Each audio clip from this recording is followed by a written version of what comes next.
ẹni ó tó jọ́ bíi mélòó kan àbí àwa náà kọ́ bó ṣe gbà ní ibi tá a wà ní ẹ̀yin náà ti mọ bó ṣe ń lọ ní ṣe kí ni ní bínú ni àwa fi àsìkò yìí àfi kí gbogbo ẹ̀ lólùfẹ́ wa pátápátá ní Insight in Libya ẹ̀yin tẹ́ ń bá wa like ẹ̀yin tẹ́ ń bá wa share ẹ̀yin tẹ́ ń bá wa comment gbogbo yín pátá la kí o pé iná kò ní tán ọwọ́ yín ọwọ́ tẹ fi ń like tẹ fi ń share tẹ fi ń comment yẹn àkọ́dùn òní mú wọn ò ní gé lọ ẹ ṣàmì ẹ ṣàṣẹ ẹ ṣe kí ló máa ń pè ní èdè mùsùlùmí náà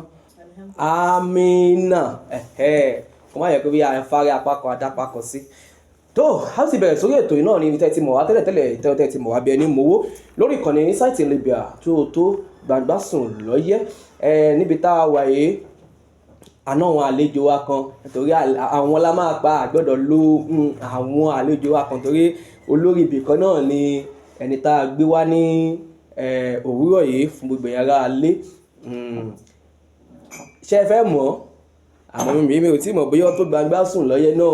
torí àìmọye àwọn tọ́nà àwọn tó Gbangbasùn lọ́yẹ́ tọ́kẹ́ ọ́ débi tọ́ báyìí à ń ṣá wọn gẹ̀ ni akọ̀rin tí gbogbo ẹ̀ ń ṣe pùrùpùrù ni àlejò wa ẹ káàbọ̀ sórí ìkànnì ẹ jẹ́ bá dárúkọ yín fún ọmọ àlálẹ́. Mo kí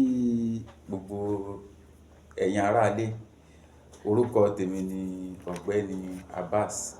Aláwọ̀dé Abídèmí. Ọ̀gbẹ́ni Abbas Aláwọ̀dé Abídèmí tí má lọ sọ̀rọ̀ ju mo ti rí orúkọ Yorùbá kan ń bẹ̀ ọ́ Aláwọ̀dé kan ẹ̀ pé bóyá tó kábíyèsí ọlọ́rọ̀ ọba àfètò yìí àfilé ọ lọ́wọ́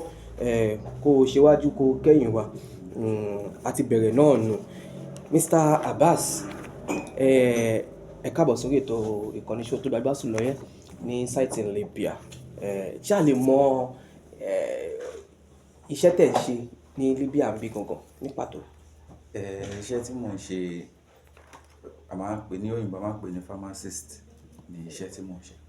Pharmacist àwọn tí wọ́n ń ta àwọn tó ń ta oògùn nù àbí àwọn kí la máa ń pè kíní Yorùbá náà àwọn dókítà má yẹ kí n lọ bẹ̀ yẹn kí wọ́n yẹ kó máa lọ mú irọ́ ẹ fẹ́ tì mí wọ bẹ̀ kan irọ́ ẹ má yẹ kí n lọ bẹ̀ torí ó dàbí wà ní òbéèrè ọlọ́run ti ẹ̀ dá báwọn ó dà bẹ́ẹ̀ ó ti tó bí ọdún mélòó tí ẹ ti wà nù lu Libya yìí báyìí tọba ní ká bò ó nígbà tí mi náà tí mo ti wo mọ nígbà tá a gbé wa wọlé ojú ẹ̀ ó tọ́dún mélòó lápapọ̀. Láti ọdún yìí ló máa pé bíi ọdún mẹ́wàá tí mo ti wà nù Libya. Jésù mi ò bàbá sọ mí lẹ̀ ọdún mẹ́wàá gbáko ṣáńgílétí lórí ìrìn àjò ọdún mẹ́wàá ẹ ti rí ẹ ti kọ́ ẹ ti rí àwọn ìrírí lóríṣiríṣi tí yẹn tó dájú àmọ́ tá a tún wá mọ̀ pé ẹ tún jẹ́ ọ̀kan gbòógì nínú àwọn adarí ìgbèríko nílẹ̀ Libya yìí ní Yorùbá community àbí that means pé ẹ ti máa lóríṣiríṣi ìrírí bí a tó gbé wá ní ọ̀rọ̀ tẹ́yìn gangan fi ra yín tí ó tẹ́ ẹ rí fún ara yín ní jẹ́ lè fún wa ẹ lè ṣí wa létí níwọ̀nba ìrírí tẹ́ ti rí nínú Libya yìí nípa bóyá tọ̀wọ̀n bọ́gà nípa ti iṣẹ́ ni tí wọ́n pé ìrírí tó yẹ kó lè kọ́ wa ara lé lẹ́kọ̀ọ́. Ẹ ṣé gan olùdarí níwọ̀nba díẹ̀ tí àwa náà ti wà nínú ìlú yìí oríṣiríṣi ti ṣẹlẹ̀ kò sí bí dáadáa ṣe máa ṣẹlẹ̀ tí aburú náà ò ní. bẹ́ẹ̀ni. Àmọ́ ìgbìyànjú tèmi ò bá tó gba gbogbo àwọn aráalé ni pé Libya yìí ẹ jẹ́ ká fi ọwọ́ síbi tọ́wọ́ ń gbé òun ni kókó orí ọ̀rọ̀ mi torí tá bá ní ká máa sọ lọ síwájú ọ̀rọ̀ pọ̀ àmọ́ kókó bẹ́ẹ̀ ni pé àtijẹ́ dídì wa ti gbọ́dọ̀ bẹ́ẹ̀ ni sà bọ́ a máa ń fẹ́ jẹ́ kí tá bá gbé wá sórí ètò a máa fẹ́ kọ́ nǹkan kan tó máa jẹ́ bí táwọn aráalé náà wọ́n á fi kẹ́kọ̀ọ́ àwọn tó wà ní Nàìjíríà ní ìbá táwọn náà ń gbèrò láti wá bí ni o àbáwọn tó wà níbí lọ́wọ́lọ́wọ́ tó jẹ́ pé wọ́n lè máa kan náà máa lè kọjú irú ìṣòro bẹ́ẹ̀ bí àwọn kan míì tẹ́ pé tó bá tún gbọ́ nǹkan tó nǹkan báyìí tó ṣẹlẹ̀ sẹ́gbájá yìí náà ó ṣẹlẹ̀ sí mi náà ó ṣẹlẹ̀ sí kí wọ́n á lè tún fi kẹ́kọ̀ọ́ láti ara bẹ́ẹ̀ ó dáa ẹ jẹ́ ká mọ̀ báyìí kí ni ìgbà nǹkan tí ó ṣẹlẹ̀ sí yín rí nígbà tẹ́ ti wọnú ìlú yìí tó bá yín nú jẹ́ jù. Ohun tó ṣẹlẹ̀ sí mi rí tó bá mi nú jẹ́ jù òun ni pé ó ní ìgbà kan tí mò ń ṣe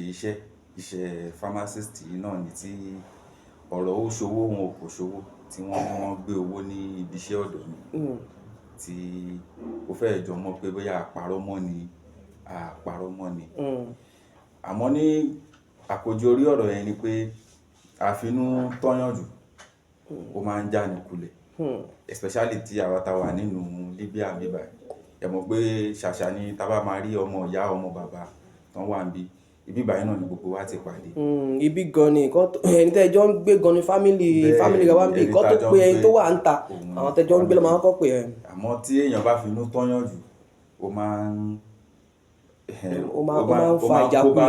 fàjákulẹ̀ ó fàjákulẹ̀ gan fún mi nígbà yẹn mọ́ adúpẹ́ lọ́wọ́ Elédùmarè àwa náà rèé lé ni so èmi ìbá tó rọ gbogbo àwọn tó bá tún gbọ́ wà rí tó bá ń wò wá lé ni pé kò ń ṣe páàní finú tọ́yàn àmọ́ tí a bá ń ṣe ká máa ṣe ní ìwọ̀ntúnwọ̀nsì gbogbo ẹ̀yà ara iléeṣẹ́ mi gbọ́ wọn ní gbogbo tá a bá ń ṣe ká máa ṣe ní ìwọ̀ntúnwọ̀nsì torí tá a bá gbẹ́kẹ̀léyàn jù nílùú tá a wà yìí kò sẹ́nìkan àforí bẹ́ẹ̀ ni àti Ọlọ́run bá mi Èdùmàrè Ọlọ́run yóò wà pẹ̀lú gbogbo wa ká wá tẹ̀sọ́ kí ni nǹkan tẹ́ lè rí pé nínú Libya yìí o tó bá náà bẹ́ fún mi 10 million mi lè lọ Nàìjíríà mọ́ kí ni nǹkan tó dùn yìí nújú tẹ̀mọ̀ pé tínú mi dùn jù nínú Libya àjọ tí mo ti dé nínú Libya yìí nǹkan tó ṣẹlẹ̀ sí. nǹkan tó ṣẹlẹ̀ sí mi tí ó múnú mi dùn jù nígbà tí mo ti wà ní Libya yìí bẹ́ẹ̀ ni kò fi bẹ́ẹ̀ sí ìfọ̀kànbalẹ̀ mọ́ ohun tó jẹ́ kókó bẹ̀ ni tó múnú mi dùn tí mo fi wà ní Libya dèní ni iṣẹ́ kò dàbí ibi tá a ti wá. ṣé nǹkan tẹ́ ẹ̀ ń sọ fún wa ń sìn pé iṣẹ́ Nàìjíríà ń sìn kò yọwó tó ti bí ni àbí kò wà iṣẹ́ yẹn ò wà ní lórí mẹ́lọmẹ́lọ tóbi ti bí. olóòtú alákọ̀ọ́kọ́ iṣẹ́ Nàìjíríà ò yọwó tó ti bí tàbá ní ká wò ànẹ́lẹ́ẹ̀kejì ní ibi tí èèyàn bá tabarẹ́ni tó wọlé láàrin oṣù 3-4 tí ó bá ṣọ̀lẹ ó máa ríṣẹ́ ṣe tí yóò bá ṣe ọ̀lẹ o. Nàìjíríà náà tí yóò bá ṣọ̀lẹ náà á ríṣẹ́ ṣe Nàìjíríà. olóòtú kò dàbí bíbá. lọ́nà wo kò dàbí ẹ ṣí fún wa ní ìpele díẹ̀. ìpele díẹ̀ tí màá fi ṣí fún wa ni pé ṣe rí bíbá yìí ètò Yorùbá là ń sọ bọ̀ ẹ jẹ́ kí workforce Nàìjíríà ní Nàìjíríà ó kéré sí ti bíbá ṣe rí workforce Libya ó pọ̀ ju ti Nàìjíríà lọ tàbá mu ní construction tàbá mu ní medical line àbí a mu ní bóyá bí àwọn housework ṣe rí construction nǹkan tó fi pọ̀ ní pé Libya wọ́n sì wà ní under construction they are still third world country so ìlú wọn sì wà under construction a lè fi Tripoli a lè fi wéko ìyàtọ̀ wà ń bẹ̀ Èkó ti jiná wọ́n ṣe ń ṣe Tripoli tó bá ṣe ní 5 years wọ́n á tún bàjẹ́ ní 5 years mi so ẹ ti rí pé workforce yẹn máa ilé tá a kọ́ fúnra ká tún máa wo fúnra wa ó yàtọ̀ síra wọn. ọ̀rọ̀ tí nǹkan tó wá ṣe kó yé wa ń sìn pé iṣẹ́ tẹ̀ ń ṣe lọ́nà ti iṣẹ́ yẹn ló jẹ́ kínú yín máa dùn jù àbí tí máa sọ pé òkè o bàbá mi o Nàìjíríà ti yá báyìí wọ́n fún yín ní mílíọ̀nù 10 pé kẹ́ máa lọ Nàìjíríà ní lọ ni àbí kílẹ̀ sọ. ṣé ó wà nílẹ̀ báyìí. mo ń sọ ní tí n bá ní mo kè é kàá sọ pé nìkan pé yín sìn pé hello bàbá tá a ṣe rí ètò yìí afẹ́ kẹ́ máa bọ̀ Nàìjíríà máa fún yín ní mílíọ̀nù 10 lọ àbẹ́ ẹ̀ ní lọ. mo máa lọ torí owó la fi ń ṣòwò. ṣé ẹ fẹ́ sọ fún mi pé 10 million yẹn lè rí bí náà ni. kéèyàn tó lè kó 10 million jọ ń bí olóòtú ara máa sọ. nínú bí àti Nàìjíríà ìwé lórí ìsìláàdì tètè kó 10 million jọ. ṣe rí ní Nàìjíríà ẹni tó bá lóhùn kó 10 million jọ bóyá ohun tó ń ṣiṣẹ́ ọwọ́ tọ́lọ́run bá gbà fún tó bá rí contract gbà oníṣẹ́ ọwọ́ àmọ́ oníṣẹ́ oṣù tó ń gba sálárì àti kó 10 million jọ kò lè easy o mi ìwà lè sọ tó bá gba cooperative òun ni wọ́n tó bá ń ṣe business ó possible kò ṣe kọ́ torí Yorùbá náà pòwe wọ́n ní iṣẹ́ dé ọmọ aláṣẹ jẹ òun náà mo sọ pé ẹni tó bá ń ṣe iṣẹ́ ọwọ́ ọmọ aláṣẹ là kọ́ ló ń fèrè sí gbogbo iṣẹ́ wa pàpàtà bàbá pẹ̀lú. Ní ibi tẹ́ ẹ ti wá mọ̀ pé olórí kan ní olórílẹ̀ yìí náà ní adarí agbègbè kan nílẹ̀ Libya ń bì. Mo wá fẹ́ ká fojú wo nǹkan tó ń ṣẹlẹ̀ torí èmi personally ó ní àwọn kankan tó yẹ pé ó máa ń gbé wá tó dẹ̀ máa ń kan mí lóminú lórí wípé à ń dájọ́ àwa sọ fún wọn bóyá ọmọ wà ní abẹ́ wa àbí bóyá aṣalábàpàdé ọmọ àbí àti ẹ̀jọ jẹ́ ọ̀rẹ́ àwa ń ṣe níṣe wípé àwa ń dájọ́ àbí nǹkan kan ṣẹlẹ̀ ní wá ní afẹ́fẹ́ bẹ́ẹ̀ gbé ọmọ wọlé lórúkọ pé àbẹ̀ gbọ́mọ wọlé. Àwọn kan wá wà tẹ́ pé lórúkọ pé àbẹ̀ gbọ́mọ wọlé yìí owó tí wọ́n bá gbà wọ́n á ṣe kí ni wọ́n á jẹ mọ́lẹ̀. Oríṣiríṣi ọ̀rọ̀ bẹ́ẹ̀ tí ó ti pọ̀. Ní ìwòye ti yín kí lẹ rò pé a lè ṣe tàbí ọgbọ́n wo nìyàn lè máa dá sí láti máa paná irú ọ̀rọ̀ báyìí torí ó ti ń pọ̀ ó ti pọ̀ pé ó ti ń pọ̀ ó ti pọ̀ tẹ́ bá rí lè ní nítorí a ní kó bá wa gbọ́mọ wọlé ní àárọ̀ ọmọ àárí owó torí wọ́n ti mọ̀ wípé tí wọ́n bá fà lọ wọn ló fẹ́ ṣe human trafficking wọn ò ní ráyè fa owó yẹn jáde. Gẹ́gẹ́ ṣe wá jẹ́ olórí agbègbè kan bí báwo la ṣe lè máa yanjú ọ̀rọ̀ báyìí tí àwọn bí ọmọ ló wá kẹjọ́ wá ní o pé àwọn ọgbà wo ni o ọjẹ́ owó òun ni kí ló dé aná fẹ́ bá mi gbọ́mọ wọlé ni ọdẹ wàá mọ owó mi ọyẹ kí ni ọjẹ́ mọ́lẹ̀ awuyewuye ilé ó pọ̀ ń ta kí lè pa lè ṣe gẹ́gẹ́ bí olórí wa tẹ́ ẹ jẹ́. Ẹ ṣé fún ìbéèrè ṣe rí ìbéèrè tẹ́ béèrè yìí ó ti ń dá controversy lẹ̀ gan ní gbogbo mo fẹ́ lè ní gbogbo agbègbè tó wà ní abẹ́ Yorùbá community. Ṣe rí ní ẹ̀ka tọ̀dọ̀ tiwa tí irú nǹkan bẹ́ẹ̀ bá ṣẹlẹ̀ ẹni tí wọ́n kówó fún tó jẹ owó olówó mọ́lẹ̀ àdéhùn lẹ́jọ́ ṣe ó máa dá owó ẹ̀ padà. Ṣe rí àwọn tí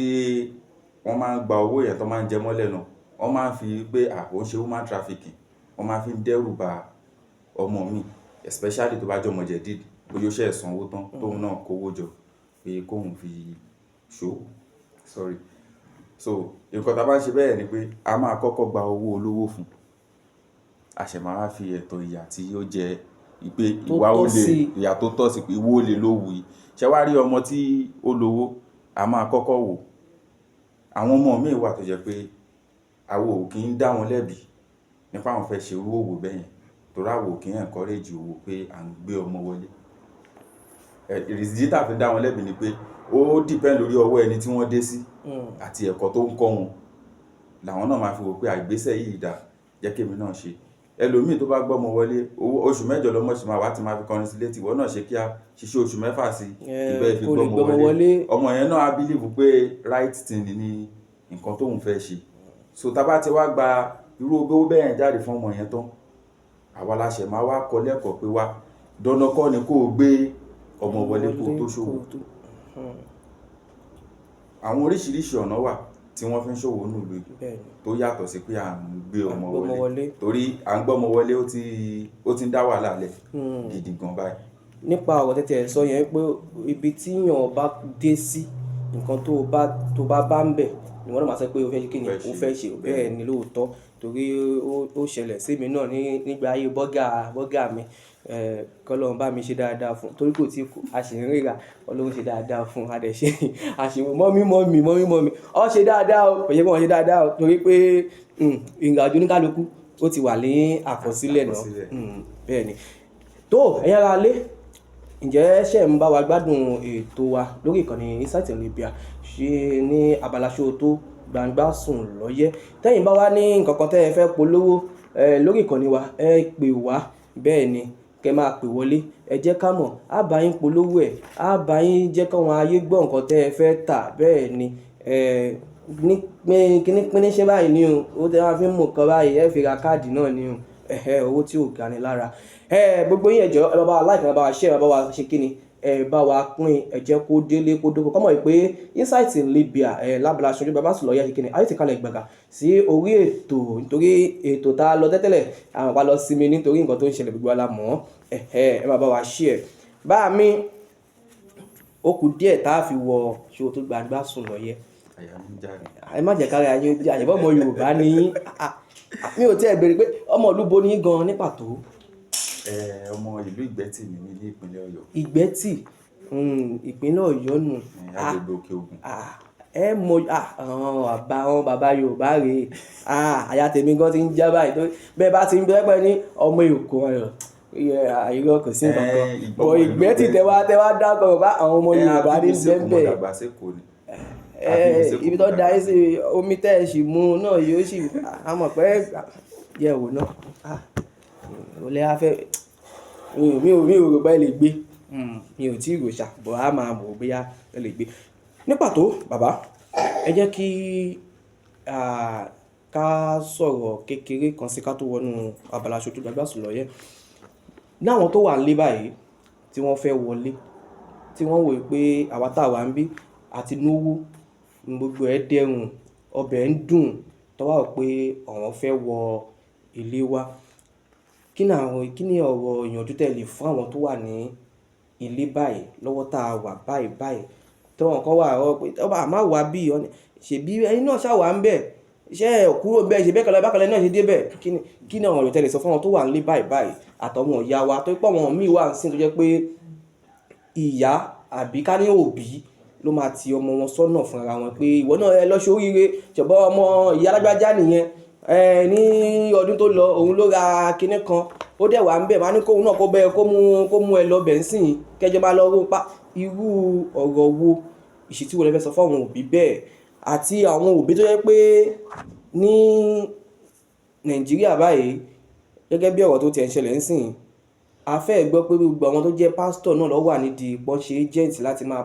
ti ọmọ wá sí ìlú tá a wà yìí tẹ́lẹ̀ máa rárá pásítọ̀ mi ni ẹ̀mú náà ọmọ kan ní kinní ọmọ ìyá alágbájá ti wà níbi báyìí wọ́n náà wá lọ ọ ti wá dé wọ́n dẹ̀ máa gba owó lọ́wọ́ wọn kó tó ṣe kí ni wọ́n á gbó lọ́wọ́ tó wà nílé wọ́n á gbó lọ́wọ́ tó wà ní ibi yìí náà ọ̀rọ̀ yẹn ti wá ń di kíní jẹ́ pé lè yà pásítọ̀ mi ni tọ̀hún pásítọ̀ mi ni eléyìí kíní kan ni pásítọ̀ yìí kan ti fẹ́ kọ́ mọ̀ jù ń sìn tí wọ́n ń lo nípa wọn ní ìjọ ọ̀fìn ti àwọn ọmọ wá sí ibi ní ìrètí pé wọ́n ń ran àwọn ọmọ yẹn lọ́wọ́. Kí ni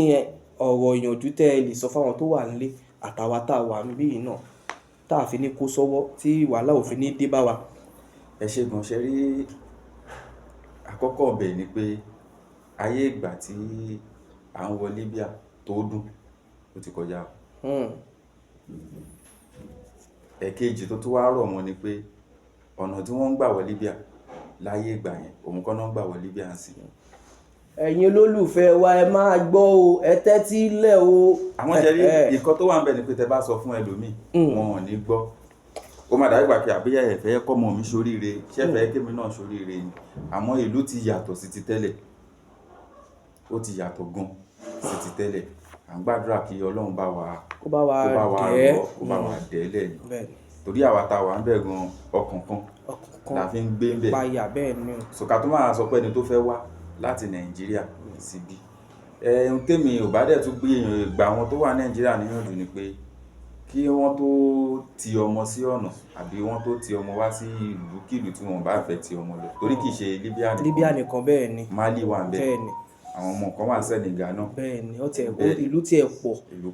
pọ̀ Burkina Faso náà ó sì ní kéèsì Burkina Faso kan náà tó dà pé wọ́n sì ń sọ ní diaspora so ẹni ìlúkìlú tí ìyá bá fẹ́ ti ọmọ sí àbí bàbá ẹ jẹ́ kí wọ́n ṣe findings ìlú yẹn dáadáa kí wọ́n wò dáadáa pàápàá jùlọ lórí ẹni tó fẹ́ gbọ́ tó fẹ́ tì lọ́ba ànẹ́lẹ́ẹ̀kejì ìlú tí ò bá ti ń ṣe ìlú pé ó máa lọ ṣe passport international passport á gba visa wọ́n máa ṣe dọ́kúmẹ́ǹtì fún bóyá ó máa fly ni ìyẹn ò legit lójú tèmi àwa náà ti débí báyìí tán kó tó di páwa náà mọ̀ Libya náà ó lè gba visa wọlé kó ó kọ̀ máa ó máa ń lọ ni. nígbà táwa náà wọlé ń gbà yẹn tọ́ ni ó ti ẹ̀sìn kankan fún wa gbà ló àwa tí ẹ̀ mọ̀ pé ibi làwa ń bọ̀ bọ̀ ọ̀rọ̀ tó pa fún wa mẹ́rin pé tó bá ti dé Kánò ṣé Kánò náà àbí Kaduna bá dé Kánò náà Kaduna airport wà ń bẹ ibẹ̀ lẹ́tí máa wọ flight nínú pé kò sí wàhálà ọpẹ́ ní fọlọ́run pé àná máa wọ àáfòlù nínú bàálù ló bá dé pa dé Kánò ṣáà tí ìdèbí bá lọ. irọ́ tó pọ̀ ṣe rí irọ́ tó pọ̀ tí wọ́n máa ń pa fún àwọn ọmọ tó ń bọ̀ yìí ìgbà tẹ́mi náà ń gbọ́ ń gbà yẹn àwọn ọmọ bíi mẹ́jọ kan tí wọ́n kó dé nígbà tí wọ́n fẹ́ púùsì wọn wọ́n ní àpèṣe bí tírèènì ni wọ́n ló máa kó àwọn tírèènì báwo nínú Níjẹ̀ táwa yìí ní tírèènì ohun tó máa gbé yín ló wà wájú yín yìí o inú pọ́npọ́n yìí lè máa wà torí ẹ̀ irọ́ ti pọ̀ jù bẹ́ẹ̀ ni kọ́lọ́ máa fi ṣọ́ ẹ̀ṣọ́ wa kó ṣàánú kó má fi ìjẹ wa síbi tí ibi tó le ẹ lólùfẹ́ wa nílé lóko gbogbo yín pátá òun là ń pè tẹ́ bá fẹ́ pè wá sí orí ètò yìí ẹ fẹ́ fi ọ̀rọ̀ jómi tó rọrọ̀ pẹ̀lú wa tàbí lábala tó gbàgbá sùn lọ́yẹ́ tẹ́ bá fẹ́ dá ṣètò ẹ pè wá sórí ẹ̀rọ ìbánisọ̀rọ̀ yìí 093022271 lẹ́ẹ̀kan sí 093022271 tẹ́ ẹ bá ti pè wá á bá yín sọ̀rọ̀ lórí ẹ̀ ìgbà pàbóyá wà lórí ètò ní wa sí lórí ètò á bá yín sọ̀rọ̀ bẹ́ẹ̀ ni àwọn tí ó wà nídìí ẹ̀rọ wọ́n gbogbo ẹnìkan tẹ́ bá wọn fẹ́ bá wa sọ ẹ pè wá á bá ṣe kíni á bá yín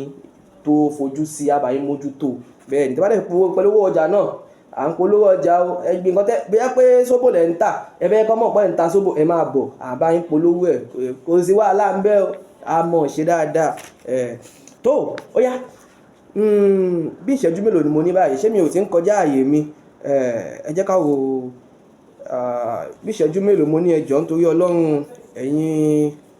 ọ̀gá wa ká má lọ kọjá àyè wa o ó yá ẹ jẹ́ ká lọ sí abala aṣọ tó gbàgbá sùn lọ yẹn ṣé ẹ tó gbàgbá sùn lọ yẹn báyìí ṣá ṣé ẹ lè gbé Gẹ̀ẹ́sì ọkùnrin làdá ẹni tó mu dání náà ńkọ́